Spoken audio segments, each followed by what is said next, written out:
Welcome back here to Wake Up Call with Dan Tortora inside of the Heritage Hill Studios. Proud to be here with you, Heritage Hill, on 3149 Sweet Road in Pompey, New York, and on 628 South Main Street in North Syracuse, New York. Here in our coverage of the Atlantic Coast Conference of over a decade, I'm very happy to be here with Coach Troy Taylor of the Stanford Cardinal, the head football coach, heading into the 2024-25 season. Coach, the Atlantic Coast is now coast to coast, so welcome to the broadcast. How are you? Yeah, great. Thanks for having us, and we're thrilled to be a part of the ACC. Absolutely. And Coach, I got to go to a personal connection that I've had with Stanford here in recent history, and that's to Corey Etzel. What can you tell me about Corey and just what he means to the team? Corey is a fantastic coach for us. I mean, just has been outstanding in his detail and his preparation. I mean, he's really amazing. He's a great coach. For you, Coach, like you said, you're happy to be inside of the ACC. You just had the opportunity to go off to Charlotte, and it's now a 4-day event. Of course, you didn't experience it before when it was 2 days, but when you were out there and you got to be there in Charlotte for a little bit, just what you can say about the interaction with the ACC and namely with Commissioner Jim Phillips. Yeah, we're very thankful for Jim Phillips for inviting us and accepting us into the conference. We were a ship without a port there for a little while, so we're very thankful and grateful, and then just the excitement of the media day and getting to interact with the people part of the media and the people that run the ACC and support it. It was very well organized. It got great energy, and they treat our players really well, and it was a great event. And like you said, you were a ship without a port. Going through that process, what was that like as a coach? Because you're in this kind of holding pattern. There was a lot said about the Pac-12 at the time, and you're out there recruiting. You're trying to retain the players you have, find new players. How did you and your staff navigate being a ship without a port for a little while?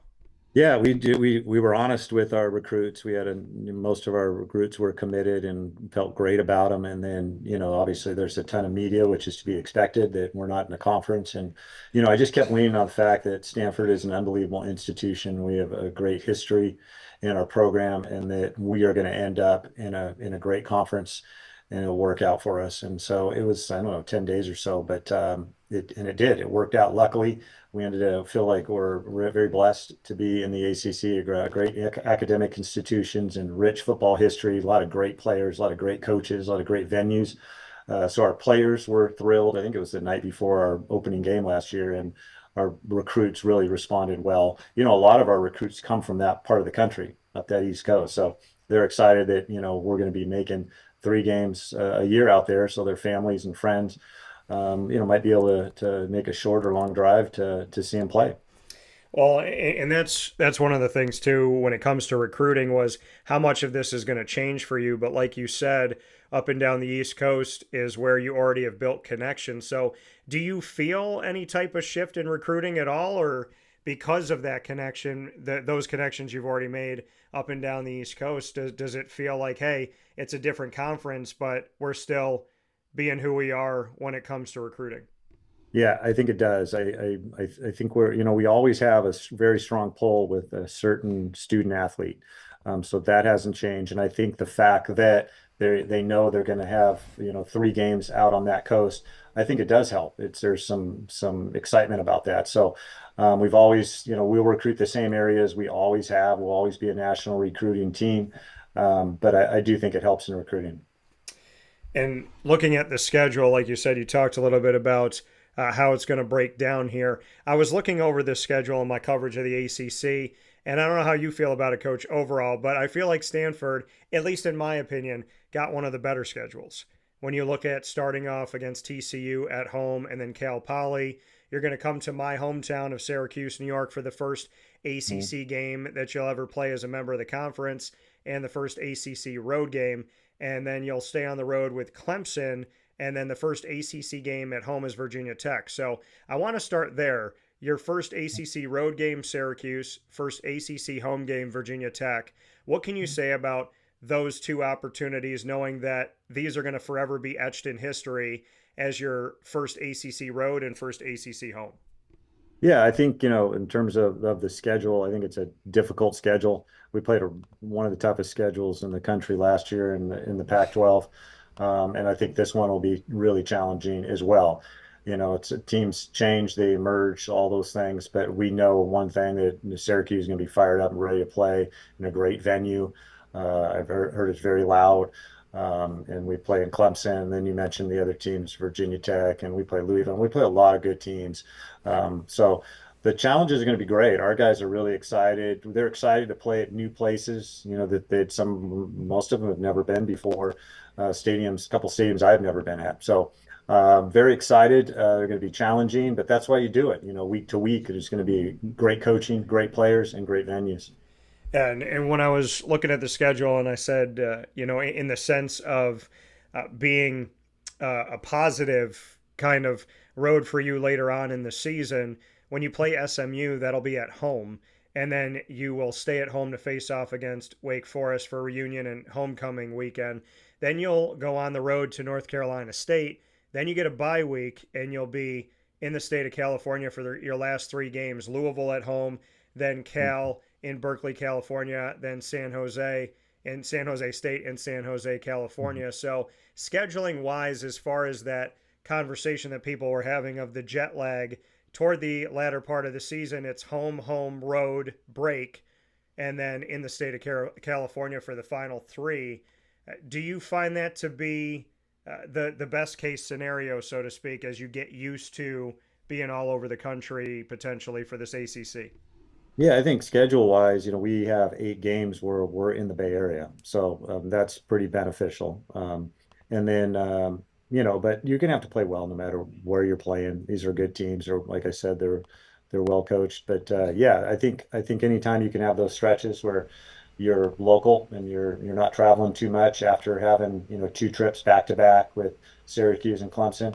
I think it is welcome to be a little bit more familiar area and be able to be in a routine where you're not on a plane quite as much. When we talk about the travel through the schedule, the travel through your career, Troy, when we look at it, going back to '94 at Casa Roble High School as an assistant coach, then in 1995, Colorado as a grad assistant and helping out with the receivers, 96 to 99 at Cal as a tight ends and recruiting coordinator, quarterbacks and wide receivers you worked with there. In 2000, Christian Brothers High School as an assistant, 2002 to 2004, Folsom High School as the co-head coach, and then back You did your into homework. You back got the into whole thing, man. That's impressive. It's been a good ride, and yeah. my it's definitely the road less traveled. My route as a high school coach, spending a lot of time at the high school level, but I've always said that that's where I really learned to coach is at the high school level, where you gotta help your guys be successful no matter where they're at. And I wouldn't trade my path for anything. I love the high school route, love the early years in college and all that. And I can't imagine being in a better place than Stanford University with these student athletes they're just amazing. And when you look back on that road and Folsom High School, 2002 to 2004, and then we go to 2012, 2015, Mhm. can you bring me into the in between of that time period in your life? Yeah, so I ended up doing some radio work for Cal, where I went to school and was the color analyst, and so I did that. I was able to continue to work within a class period with the Folsom football program. So I was always really involved in the Folsom football program for 14 years, and it was just a matter of being able to manage all those things, be a teacher, be a radio analyst, work with the football team within a class period in the day. And then I, had 3 children. So, and I also had a thing I called the Passing Academy where I trained quarterback. So it was a very busy time in my life. But I really decided to focus in on just the coaching, teaching, and parenting part and being a great husband, hopefully. And I did that for a while and then made the switch to make a run in college football. We had success at Folsom and just felt like needed a challenge to try something different. And so that's where it emerged, where I ended up at Eastern Washington and then Utah and then the head coach at Sacramento State and then here at Stanford. So it's been kind of started off in kind of college football, went to the high school level so I could really be around my kids and be a great family man. And then give another shot. My kids are a little bit older, and now the college football route. So it's been fun. And this is my last run at coaching here at Stanford, and I want to turn this into a great program, win some championships, and make this place proud. You talked about, working in another aspect of sports and still being connected to the football program. And then you spoke about being there with your kids and wanting to be there as they grow up. What eventually called you back and raised you to the collegiate level once again? What was that thing inside of you, that itch that they call it? How did that all come about? Yeah, so we had really when I started out at Folsom, we just kind of built the thing up, and it really became kind of a laboratory in that football class period that we had to try different things offensively, and then the development of the program culturally. A really good friend and a co-head coach, Chris Richardson, and I worked together at Folsom and with a lot of good coaches, and just built the program to one of the best in the country, if not the nation, and really wanted to see what it would look like, the things that I had learned and we had learned, what it would look like in the next level. And so, really just reached Chris Peterson, a mentor of mine and friend. I had mentioned to him he was recruiting our quarterback, Jake Browning, to go to Washington. I mentioned to him that I think I might be interested in an opportunity in college football, and told him that. And Coach Pete's just one of those amazing guys that really invests in your life and helps people. And he said, let me think about it. And then about a week later, I get a call from Bo Baldwin, the outstanding coach who was at Eastern Washington at the time, and said, hey, I have an offense coordinator job open. And Coach Peterson is said that you're the guy I should interview. So Bo flew out.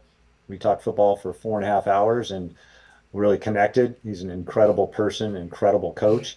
Um, and he offered me the job. The problem was I was making about two-thirds the amount of money that if I took the job in Eastern Washington, I was as a teacher in my quarterback school and all that. So I had to talk my wife into, moving up to Washington and for it's a little bit of money. And it was a great move though. We had a lot of fun, and it was really just to be challenged. Going into Folsom, it was really to build a great football program culturally and to win championships. And then when we did that, the next thing was, okay, what's the next challenge? And so that road's kind of taken me to here. And for me, it's never been about money. It's always been about the challenge and being around good people and creating something that's lasting. Hopefully, everywhere I've been, hopefully it's a little bit better than when I got there. And so, I guess the short answer is I really like challenges. And so every move I've made has been not about money or any of those things or prestige or it's all about the challenge and the opportunity to see, what we can do. Well, I can appreciate that. I can respect that, Coach, and it's good to hear, especially in today's world. We do a thing on the show called Rapid Fire here on Wake Up Call inside of the Heritage Hill Studios. Gives us an opportunity to get to know you a little bit better, and as well as you getting to ask questions. Coaches never get to ask the questions, so we're going to have a couple back and forth. You get to start. It can be football related, or it could be anything: music, movies, food. You get to ask the first question, whatever's on your mind, and I have to answer it. What do you got for me? Oh, okay. How much do you know about the history of Stanford football?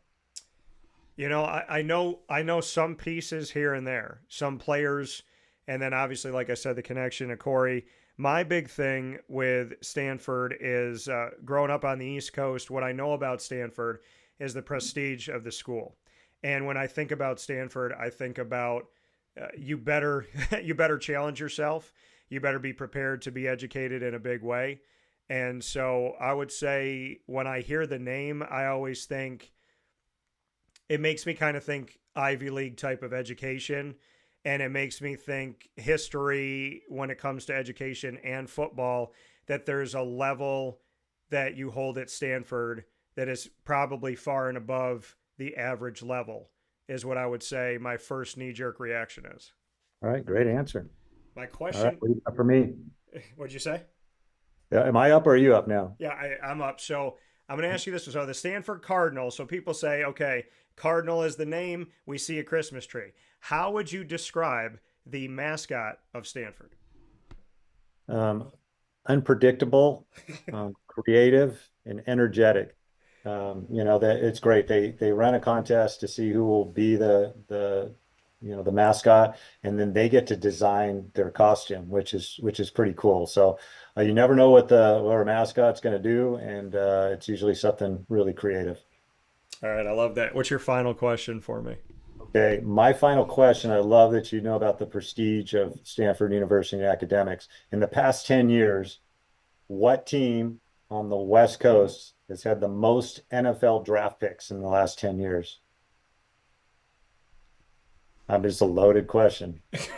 Yeah, I feel like the answer is you, but is Stanford. It But is. It's Stanford. yeah, Yeah, it's the most NFL draft picks. So that's what he was talking about. Recruiting is first thing people always say is our academic status, and but we've also had more NFL draft picks than anybody else. And I think part of that is, the past staffs here, and hopefully we'll continue that have done a great job of developing players. But also, I think NFL scouts and teams are drawn to Stanford players because they're intelligent, they're dependable, they can multitask, and they're usually pretty mentally tough. So you can come here and get a great degree. If you don't play in football, the average starting cap salary for a Stanford undergrad is over $200,000. And if you do play in the NFL, which you got the best chance of any school on the West Coast, you can have an opportunity to do that. yeah. I'm looking back at some of these names here: Dalton Schultz, Bryce Love, as well as Colby Parkinson, Yeah. and then Davis Mills, Walker Little, who I covered when he was going through his Yeah. recruitment, trying to figure out what school he was going to Tanner McKee and Michael Wilson, and so on and so forth. So there's definitely a long history at Stanford and very notable names. My question back to you is something that you said, Coach. My final question for you: you said this is your last go around. How energized are you at this job? And as much as this may be your last go around, Mhm. how long can that be? I mean, even if this is the last stop, is this the last stop where we get off the bus and tell the bus to go do something else because you're going to be here for a while? Right. Yeah. I think it's that. I mean, I love coaching there. I can't believe they pay me to do this job. It's fantastic. That doesn't mean it's not challenging and it's not tiring and all those things, but I'm really energized by being around our student athletes and our coaching staff. So, I could do this for a really, really long time. Remember, I was a high school teacher and coach for 14 years. They paid me $2,500 a year to coach. In California, you get a stipend. So I wasn't doing it for the money. I was doing it because I loved it. Certainly, there weren't necessarily big stadiums and full of people, so I wasn't doing it for the prestige and all those things. So I just do it because I have a good time, and when I stop having a good time, then I'll do something else. But right now, I'm having a blast. Troy Taylor, music to my ears, doing something because you love it and you have a passion for it, not for the prestige, not for the power, not for the accolades or the money. I know this is the first time you and I got to talk, but fantastic first impression I have of you, Troy. And I look forward to seeing you on the East Coast and seeing you in the ACC. But above all things, I want to say thank you for why you do what you do because I think a lot of people need to hear that. And I'm glad that somebody's willing to say it. Thank you, brother. I appreciate it and look forward to seeing you in the future. Go Sounds good. Card. Take care.